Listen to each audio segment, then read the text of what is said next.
وعلیکم السلام. حضور سسٹر خدیجہ جو انڈونیشیا سے ہیں ان کا ایک سوال ہے حضور کی اجازت. وہ کہتی ہیں کہ ایک مسلمان لڑکی نے ایک عیسائی لڑکے سے چرچ میں شادی کی اور کچھ عرصے بعد ان کی پھر علیحدگی ہو گئی. اس کے بعد اس لڑکی نے دوبارہ بیعت کی اور لڑکا بھی مسلمان ہو گیا اور وہ قاضی کے پاس گئے کہ ہمارا دوبارہ نکاح کرا دیں. تو انہوں نے کہا کہ تمہارا نکاح قائم ہے، ختم نہیں ہوا. تو اس سلسلے میں اسلامی پوزیشن کیا ہے؟ اسلامی پوزیشن یہ ہے کہ ایک مسلمان لڑکی کو قرآن کریم غیر مسلم سے نکاح کی اجازت نہیں دیتا.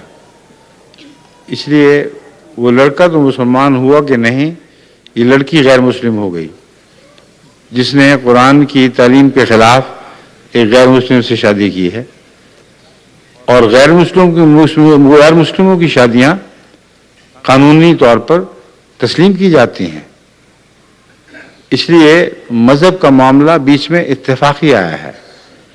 ایک اسلام کی نافرمان لڑکی نے ایک شادی کی، اس کی شادی دنیا کے قوانین کے مطابق درست ہے اور اس کی اولاد جائز ہو گئی. جماعت احمدیہ اس معاملے میں ایسے فتوے نہیں دیتی کہ ایسی لڑکیاں جنہوں نے اسلام کی قدروں کو چھوڑ کر شادی کی ہے ان کی اولاد نعوذ باللہ بلد الحرام ہے. ہمارا یہ موقف ہے کہ مذہبی لحاظ سے اس کی غلطی کی سزا اسے خدا دے گا. جہاں تک شادی کا تعلق ہے، یہ ایک عالمی قانون ہے اور اس عالمی قانون کے مطابق ہر شادی جو ملکی دستور کے مطابق کھلم کھلا ہو اور مخفی پہلو نہ رکھتی ہو وہ جائز ہوتی ہے.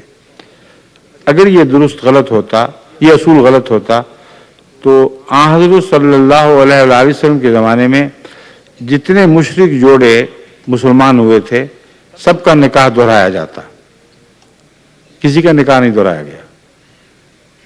سب سے بڑی مثال خود رسول اللہ صلی اللہ علیہ وسلم ہے. اسلام سے پہلے آپ کی شادی حضرت خدیجہ سے ہوئی اور جب اسلام نازل ہوئے آپ نے دوبارہ نکاح نہیں پڑھا. اسی لیے قرآن کریم میں جو نکاح کے تعلق میں مخاطب کرنے والی آیات ہیں ان میں سے سب سے پہلی آیت جو نکاح پہ پڑھی جاتی ہے اس میں دین کا نام ہی نہیں لیا جاتا. حضرت صلی اللہ علیہ وآلہ وسلم نے نکاح کی جو آیات منتخب فرمائیں ان میں پہلی آیت آپ یہ پڑھا کرتے تھے، اعوذ باللہ من الشیطان الرجیم، بسم اللہ، یا ایھا الناس اتقوا ربکم الذی خلقکم من نفس واحدۃ وخلق منها زوجها وبث منهما رجالا كثيرا ونساء واتقوا الله الذی تساءلون به والارحام. اس ساری آیت میں کہیں مسلمان ہونے کا، اس کے عیسائی ہونے کا، یہودی ہونے کا، کسی مذہب کا ذکر تک نہیں ملتا. مخاطب کون ہے؟ یا ایھا الناس، اے بنی نوع انسان. ان کے واقعات کیا بیان ہوئے؟ تمہارے آباء و اجداد کا یہ حال تھا، اس سے تم یوں بنے ہو اور آئندہ تم سے یہ ہونا ہوگا. تم اللہ کا تقوی اختیار کرو، مسلمان ہونے کی وجہ سے نہیں بلکہ اس لیے کہ رحمی معاملات میں تم اللہ سے التجائیں کرتے ہو اور تساءلون بہ والارحام. اس لیے تقوی اختیار کرو کہ تم خدا ہی سے مانگتے ہو.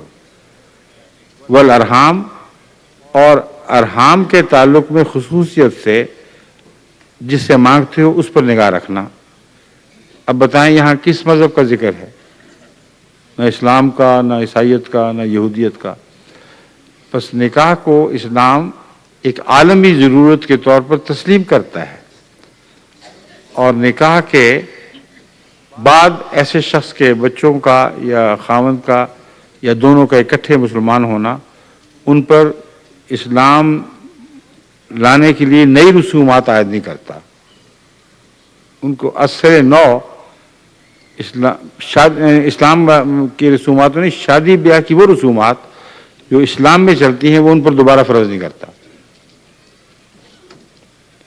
اگر یہ بات درست نہ ہو تو ساری دنیا ولد الحرام ہے. صرف مولوی کا نکاح جائز، باقی سب جھوٹے.